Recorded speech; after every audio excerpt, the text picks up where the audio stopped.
नमस्कार मित्रांनो, मार्क्सवाली ताई या आपल्या चॅनलवर तुम्हा सर्वांचे मनापासून स्वागत. मित्रांनो, तुम्ही कधी विचार केला आहे का की भगवान महादेवांनी आपल्या मस्तकावर चंद्रदेवाला का धारण केले?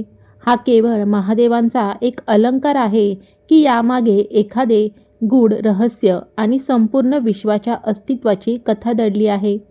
चला तर मग आजच्या या विशेष व्हिडिओमध्ये जाणून घेऊया महादेवाच्या चंद्रशेखर बनण्याची ही अद्भुत आणि रहस्यमयी कथा. सृष्टीच्या प्रारंभी ब्रह्मदेवांनी ब्रह्मांड चालवण्यासाठी आपल्या मानसपुत्राची म्हणजेच प्रजापतींची निर्मिती केली. यामध्ये सर्वात प्रभावशाली आणि शिस्तप्रिय होते प्रजापती दक्ष. दक्षांना 27 तेजस्वी कन्या होत्या, ज्या प्रत्यक्ष 27 नक्षत्राचे रूप होत्या. त्यांच्या अनुपस्थित काळाचे चक्र चालणे अशक्य होते. जेव्हा त्यांच्या विवाहाचा वेळ आला तेव्हा प्रजापती दक्षांनी अशा वरांचा शोध सुरू केला जो सर्वांवर समान प्रेम आणि आदर करेल. सूर्यदेवांचा प्रखर तेज, वरुण देवाचा गंभीर स्वभाव आणि इंद्रदेवाचा स्वर्गलोकातील व्यस्तपणा पाहता प्रजापती दक्षांची नजर आकाशात चमकणाऱ्या शीतल चंद्रदेवावर पडली. चंद्रदेवाची सौम्यता पाहून दक्षांनी आपल्या 27 ही कन्यांचा विवाह चंद्रदेवाशी करण्याचे ठरवले. मात्र विवाहापूर्वी दक्षांनी अट ठेवली. चंद्रदेवाला सर्व 27 पत्नी यांना समान प्रेम आणि मान द्यावा लागेल. चंद्रदेवांनी हे वचन मान्य केले आणि पौर्णिमेच्या शुभ मुहूर्तावर हा भव्य दिव्य विवाह सोहळा पार पडला. विवाहानंतर काही दिवस सर्व काही व्यवस्थित सुरू होते, परंतु हळूहळू चंद्रदेवाचे लक्ष केवळ रोहिणीवरच केंद्रित होऊ लागले, जी इतर सर्व बहिणींपेक्षा अधिक सुंदर आणि आकर्षक होती. चंद्रदेव इतर 26 पत्नींकडे दुर्लक्ष करू लागले. आपली उपेक्षा होत असल्याचे पाहून संतापलेल्या 26 नक्षत्र कन्यांनी ही गोष्ट आपले पिता प्रजापती दक्ष यांना सांगितली. आपल्या पुत्रासमान मानलेल्या चंद्रदेवाने वचनभंग केल्याचे पाहून दक्ष अत्यंत क्रोधित झाले. त्यांनी तात्काळ चंद्रलोकात जाऊन चंद्रदेवाला भीषण शाप दिला.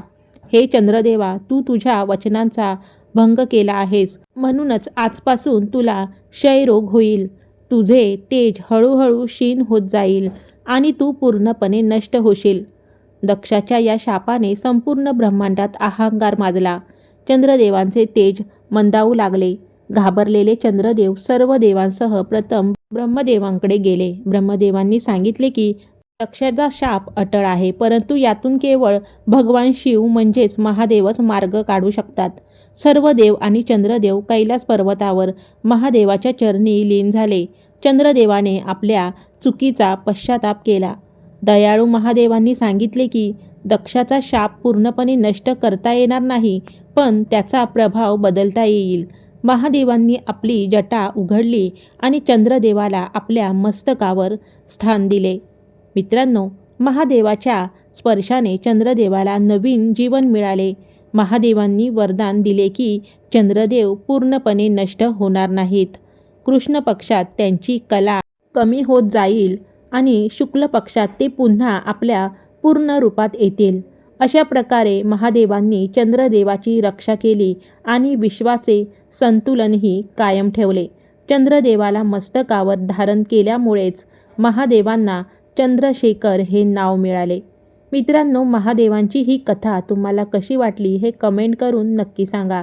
जर तुम्हाला हा व्हिडिओ आवडला असेल तर व्हिडिओला लाईक करा, शेअर करा आणि आपल्या सातारच्या मार्क्सवाली ताई चॅनलला सबस्क्राईब करायला विसरू नका. बोला हर हर महादेव. धन्यवाद.